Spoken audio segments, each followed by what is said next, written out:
All right, welcome everybody. Small, quaint crowd here. My name is Adam Doty. I'm product design architect for Salesforce, and I am going to be talking to you today about something super interesting and different, nothing we've ever done in the past before.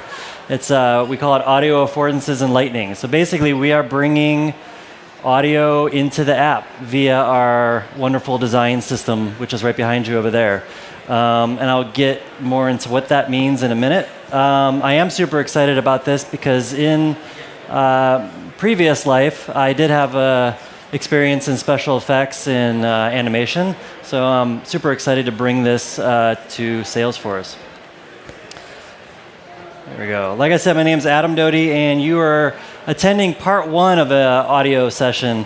Tomorrow morning, Amy, my partner in crime over here, will be giving part two of our Sonic Lightning strategy, and she will get more into the technical aspects of it. So a lot of the technical engineering nuances of implementing your own audio strategy in the product.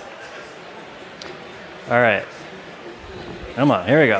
All right, so before we started this effort, we asked ourselves, how might we strengthen our brand, Salesforce, through a comprehensive Sonic strategy that enhances our customers' experience across every touch point?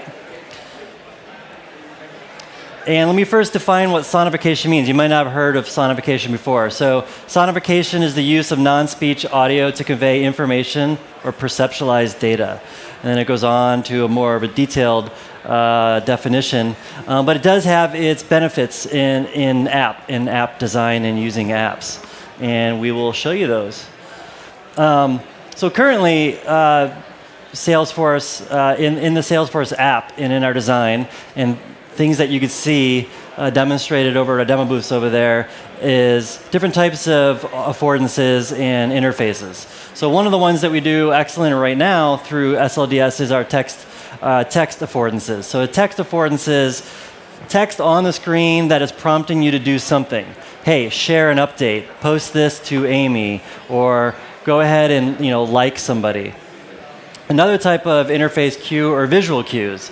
So these are the ones that you probably commonly think of when we talk about design and UI. So it's sort of the bells and the notifications and the little badges that appear when you receive a message.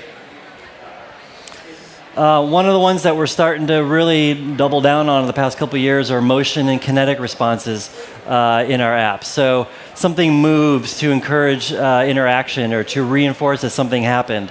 And a super simple example that you see here is a sort of the rotation of the refresh icon when you refresh a list.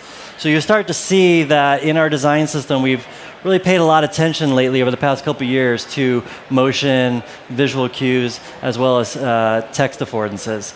So today we're going to go over audio responses. So basically it's sort of the fourth prong in sort of our strategy. And the audio responses, are the little pops and scrapes and buzzes and clicks and dings that you hear while you use our app or while you use builders or even on our phone S1 mobile app. So one of the examples, what I'm talking about is, so something like that. So you may have your app backgrounded, your desktop app backgrounded, or your phone audio on. And much like Facebook, when Facebook, you get a notification of Facebook in the background, you may have noticed if you don't have your sound turned off, there's like a little ding. So first, when we sort of circled the troops and the designers got together to design this, and we met with our stakeholders, one of the first things that we sort of came to terms with is, what is the sound of trust? And trust is our number one value here at Salesforce. And we realized that the only thing more subjective than color is sound. People had a very visceral reaction to, like what their favorite orange and red is, but even more so when it came to sound. So like when we play that notification, we basically created 100 different versions of it, and everybody liked a different one. So it was a fun exercise. So why are we doing this? Because in addition to all the benefits we have with our Lightning design system, adding in a sonification strategy in our own app, and why I feel like you should do it for your apps and the apps that you create, there's multiple benefits. So number one is clarity. So it actually helps reinforce that you just did something in the app. And it might seem like common sense, but when you drag a Kanban card from one column to the next, or you close a deal, or you post that post to the chatter feed, just having that subtle little ding or swoosh, that actually helps boost delight and fun in our app. There also is a usability boost with audio feedback. It helps reinforce that you just did something. And then there's also other benefits helps reinforce your brand. So your company might have a sort of a sonic signature or a kind of a musical bed that is tied to your company. You can look at utilizing that as sort of a baseline to inject a sonic strategy into your app. So we defined our sonic strategy, or you define a sonic strategy as a collection of unique and ownable assets. And today we're focusing on apps, but your company and Salesforce, we also have other outlets too, where these touch points, where these sonic moments surface. So in media, so for example, bookends on training videos on YouTube. In call centers, when you're on hold, there might be a sound bed that's familiar. In TV commercials at the end, you might remember like the Intel inside when the little thing draws, it has that sort of very iconic signature sound at the end. And then in environments, so in some office spaces and trade shows like Salesforce, you might have a very subtle sound bed playing in the background. So it might seem odd, but it is all of the instruments that you hear in each of those environments and in media outlets and in our app will all derive from the same sonic signature. So when we started this, and we need to come up with a collection of initial sounds that we want to inject into the Salesforce app. We started plotting them on a scatter graph here. So what you're looking at is, on the y-axis is frequency to rare, how frequent the sound might happen to how rare, and on the x-axis from how simple the sound should be to how complex it is. So let me give you an example, like a success toast, like you just did something, you just converted a lead or you just closed an opportunity. The success toast might appear on the screen. You might be constantly doing that over and over again. So therefore, the sound should be very short and concise and simple and not drive you crazy. Something that happens more rare, like changing the stage on an opportunity or closing an opportunity, is a little more celebratory. So to give you an example of what something like that might be, sort of a celebratory signature win, but that's like not something that you're going to want to hear over and over again, because it just, in itself, the signature of that audio file is more complex than something like a success or a notification. And then when you start getting in sort of the middle, where the balance of frequency and complexity is sort of balanced, you get into things like dragging and dropping items around the screen, or errors and session timeouts. So things that sort of grab your attention. So we started realizing there's 3 types of categories of our audio's sounds in our app. So there's alerts, feedback, and celebratory. So alerts are the times when the app is actually reaching out to you. You might be doing something totally different. We need to grab your attention because something's going on. So notifications, if you're a Service Cloud user and you're multitasking, incoming chat message might be coming in from a customer that needs help immediately. Those fall into the alert category. Feedback is the direct result of you doing something. So you're dragging something on the screen. You are calling a customer using the CTI voice dialer. You're making chatter posts, things like that.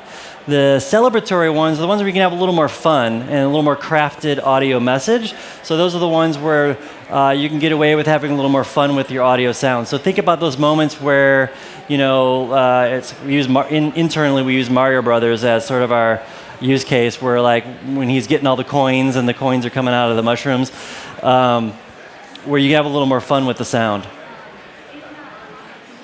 When we developed these audio sounds, we did adhere to our design principles as well, for the audio, for the sonic strategy as well. And if you want to learn more about our design principles, any of the fine designers behind you at our booths over there will be happy to share these with you. But clarity, efficiency, consistency, and beauty are our design principles. They are also our sonic strategy principles, and they are in order. So the sound that we're playing should be very clear to what it's associated with. We don't want to confuse users by playing a sound that is really complex for like a success message. So when we went into this is a cross-cloud effort. So you will find that soon in the next few releases across Sales Cloud, Service Cloud, Marketing Cloud, Analytics, Wave, what have you, that you will start to see our sonic strategy start to expand so that it's very consistent across all of the different products. One of the sort of efforts that we went through was identifying shared gestures. So shared gestures is sort of our way of iconifying sounds. So if you look at the file icon or the color red, it has a meaning. The file icon looks like a piece of paper, and it usually means file. Or the lead icon, it means lead. And the color red, typically in US at least, it means error.